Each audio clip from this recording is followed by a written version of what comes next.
Considerato lo sviluppo e l'andamento del confine con l'Austria, esclusivamente o pressoché sostanzialmente montano, su 600 km di fronte 500 erano di montagna e 3/4 di questi di montagna superiore ai 2500 metri.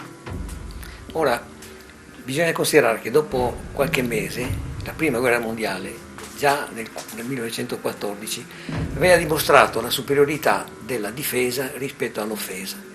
E questo grazie al trinomio, trincea, reticolato, mitragliatrice, che rendeva più forte chi si difendeva rispetto a chi attaccava. Se consideriamo che in montagna, oltre a questa triade, c'era anche il dominio di quota, si può pensare quanto difficile potesse essere attaccare, secondo quanto erano i nostri principi di offensiva, e avere dei successi in montagna. Certo che fino a quel momento non si era mai combattuto a così alta quota e per così lungo tempo. Fino a quel momento l'uomo aveva combattuto soltanto nel superare i valichi, ma la montagna era esclusa dai combattimenti.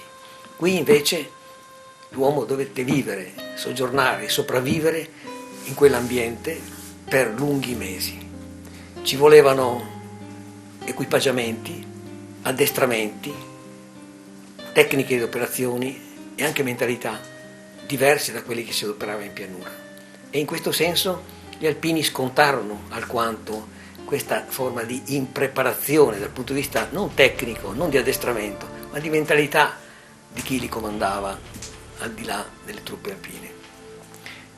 Le truppe alpine erano abituate sin dal tempo di pace, ad operare in nuclei isolati, piccoli reparti, con una tecnica di infiltrazione. Non erano fatte per operazioni di massa, attacchi così a barriera frontale, né la montagna lo consentiva. Ecco per cui le difficoltà che si incontrarono in montagna quando si impose agli alpini di operare in formazioni complesse. I risultati che riuscirono a ottenere gli alpini sostanzialmente furono dovuti a operazioni di sorpresa, di iniziativa, fatte da piccoli reparti, i quali, scalando vette e pareti inaspettate da parte del nemico e ritenute impossibili da superare, riuscirono a avere dei successi strepitosi come quello del Monte Nero.